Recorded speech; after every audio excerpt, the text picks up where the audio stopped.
우리가 일본한테 해방이 돼서 저도 그 사실을 몰랐었거든요. 그러면 우리가 승전국이 된다는 것을 몰랐어요. 근데 승전국이라는 것이 그만큼 중요한 게 뭐냐면 조약이라든지 무슨 협정이라든지 외교를 할 때 우리 대한민국이 승전국이 되어서 모든 것을 받을 수 있는 거예요. 근데 결국은 일본과 미국, 일본이 나가고 결국은 미국이 들어오면서 우리나라는 독립이 됐다고는 하지만 독립된 국가가 아닌 결국은 사대주의 사상에 국민들이 썩어 문드러지고 이상한 소리를 많이 하고 그렇지 않습니까? 그래서 어저께 제가 느낀 게 우리는 왜 이렇게 아는 게 없을까? 저도 어저께 우리나라가 승전국이 돼서 그 지위를 가지고 협상을 했다면 우리는 한일협정 같은 굴욕적인 그런 협정도 없었을 것이고요. 그 정권, 매국노 이 정권들이 이 부정 당선까지 오는 이 사태를 보지 않았을 수도 있었어요. 근데 얼마나 국민들이 먹고 사는 거에 급급하고 국민의 눈과 귀를 가렸는지 승전국이라는 것이 되지 않아서 우리가 한일협정도 굴욕적으로 해야 되고 젊은이들은 돈을 벌러 박정희가 스위스 월남 군인들을 파병을 했죠. 그랬는데 다 죽었음에도 불구하고 조원 목사님하고 또 김성훈 선생님이 지금 월남 전투수단 이야기를 하고 계시는데 그런 역사들을 다시 파헤치기 위해서 힘들게 노력들을 하신다는 겁니다. 그 헌법 1조 대한민국의 임시정부의 정권의 그 정신이 고스란히 우리 헌법에 있어요. 헌법 1조는 국민의 대한민국의 주권은 국민한테 있다고 나옵니다. 영화 그 변호인에서 이야기를 해서 더 많이 알려졌죠. 그러는데 4대강 얘기도 엄청 하면서 이명박의 잘못된 정책으로 인해서 녹조라떼라도 얘기하고 이끼낀 벌레도 이야기하면서 생태계가 망가져서 그 잘못된 정책을 처벌을 하라고 이명박 처벌까지 나오고 있는 이 시점에 4대강이 그럴 수 있다, 녹조라떼는 얼마든지 있다 이러면서 합법화를 시키는 사람들이 있어서 제가 당신의 바로 옆에 있는 강에서 물을 끌어다 먹는데 당신의 먹는 물이 그렇게 녹조라떼고 이끼가 낀 벌레가 있다고 그걸 먹고 싶으십니까? 라고 이야기를 했고요. 잘못된 정책을 가지고 있는 사람이 처벌이 돼야 되는데 그들은 신이 아니고 그들은 우리 위에 있는 사람이 아니다라고 이야기를 했습니다. 그들은 공무원일 뿐이고 우리나라의 주권은 국민한테 있다고 이야기를 했는데 도저히 먹혀 들어가지가 않는 거예요. 우리는 왜 이렇게 법리도 모르고 모르는 게 많은지 모르겠어요. 이 30년 동안 이어진 유신 독재와 그리고 민주정부 10년이라고 해서 잠깐 햇빛 쨍 하는 듯이 했지만 이명박과 박근혜 정권 들어오면서 결국은 최악의 상황까지 왔습니다. 제가 아까 법리를 얘기했죠. 참 답답합니다. 오스트리아에서는 선거 무효가 된 거 아시죠? 선거 무효 사안의 이유는 참관인이 같이 참관을 안 해서 조작의 위험이 있다라고 해서 선거 무효가 됐어요. 오스트리아 헌법재판소가 지난 5월 치른 자국 대통령 선거를 무효로 결정함에 따라 대선을 다시 치르게 됐습니다.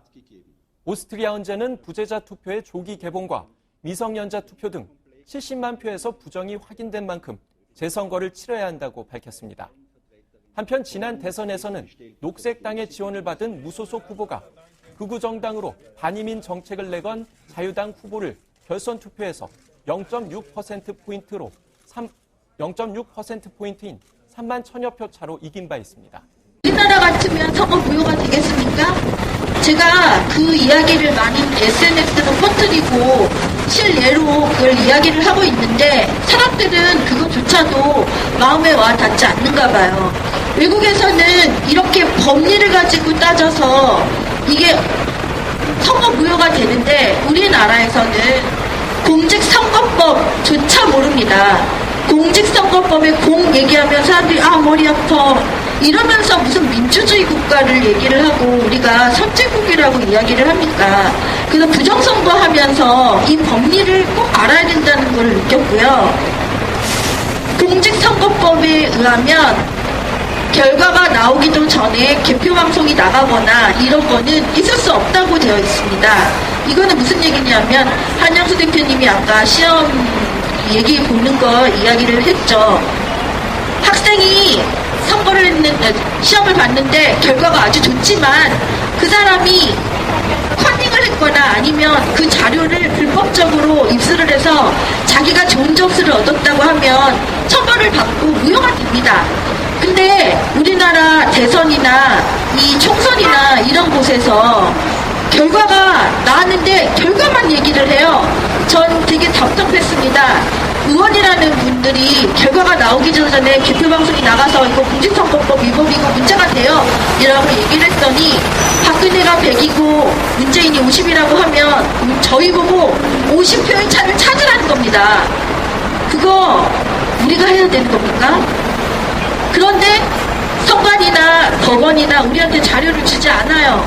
굉장히 어려운 상태에서 공문서를 가지고 우리가 분석을 하고 저기 뒤에 보시면 또 미전님도 계시지만 미전님을 비롯한 이 수사팀에서 또 분석을 많이 하시고 또 아직도 분석하는 걸로 알고 있는데 해도 까도 또 나오고 우리 당선은 아니고요. 선거 무효 소송인단에서 아까 말씀하신 경남 진해 얘기하셨는데 개표 상황표가 없어요. 근데 개표 데이터는 나갔어요. 이게 있을 수 있습니까? 그리고 개표 상황표가 2개 있고 사라진 표, 줄어든 표. 그래서 공문서가 엉망이라고 얘기했더니 어떤 의원님이나 어떤 사람들은 아니 개표하다가 그런 일이 있을 수 있지 않아? 이렇게 얘기를 합니다. 여러분 공무원들이 특히 선관위 공무원들은 하는 일이 뭐예요? 개표 업무죠. 몇 년에 한 번, 2년에 한 번, 4년에 한 번 이렇게 대선 때 일을 하는 게 중점인 사람들이 개표 상황표나 이런 공문서를 내가 잘못해서 실수야. 내가 어쩌다 보니 이렇게 됐어. 이게 용납이 되십니까?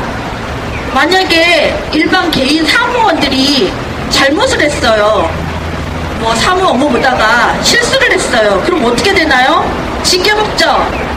파면까지 되죠. 그런데 왜 대선이나 총선에서 선관위에서 잘못한 일들은 묻혀지는 겁니까? 문제는 대법원이 이렇게 오스트리아처럼 법리에 의해서 당연히 돼야 될 것이 돼야 되면은 우리도 이렇게 거리에 나와서 고생 안 해도 됩니다. 10년 넘게 싸우신 두 분 대표님이 계시고 저는 강남을 해서 어쩌다 대표님 만나서 인터뷰하다가 부정선거에 이거 진짜 아닌데? 선관위가 큰 소리 치니까 모두 조용한데? 이거 왜 이러지? 1년 동안 소갈이 했습니다. 강남을 선거에서 찌그러지고 공인 안 되고 이거는 내가 받고 모든 사람들이 알고 있고 기자들이 와서 다 취재를 했는데 그 다음날 선관위가 문제 없다 라고 하니까 묻혀지더라고요. 나는 이상했어요. 왜 그러지? 선관위에 모든 힘이 있는 겁니다. 대통령이 임명하고 또 법원에서 임명하고 법원 대법관들이나 판사들이 선관위원장하고 이러니까 물려서 모든 권력이 선관위 안에서 자기네들끼리 짬짬이가 됐어요. 이 박근혜 되고 나서 더 위험한 게 뭐냐면 그래도 표면적으로는 그동안은 정권들이 상권 분립이라는 것을 존중을 하면서 그걸 지키려고 노력을 했었다는 겁니다. 근데 지금은 상권 분립이 없습니다. 툭하면 명예훼손으로 걸고 무슨 개인 모욕 이런 거 그거를 거는 사람이 누굽니까? 대통령 본인이지 않습니까? 이렇게 되니 대법원이나 경찰이나 검찰이나 다 눈치를 보고 정권에 별별 긴다는 이 사실입니다. 그러다 보니까 대통령이 임명하는 이런 경찰, 검찰, 대법원에 있는 선관위원장들 전부 다 상권 분립이라는 걸 망각을 하고 자기들을 임명한 사람들을 위해서 노력을 한다는 겁니다. 모든 일에 집중을 한다는 겁니다. 대단히 심각한 상황까지 왔습니다. 그래서 저는 어저께 전승국에 관한 토론회를 보면서 또 한 번 느꼈어요. 역사를 잊은 국민들한테는 미래는 없다. 그럼에도 불구하고 너무 우리나라 대한민국은 역사도 모르고 법리도 모르고 눈에 보이는 것은 저 위에서 하는 여기 보시는 동아일보, 조선일보, 그리고 중앙일보 이런 조중동들이 말하는 이런 말들을 믿고 SNS에서 아니 위에서 공무원들이 어른이 잘 알아서 얘기할 건데 왜 그거를 가지고 딴지를 걸어 이런 소리를 하는 겁니다. 여러분 대한민국의 주인은 국민입니다.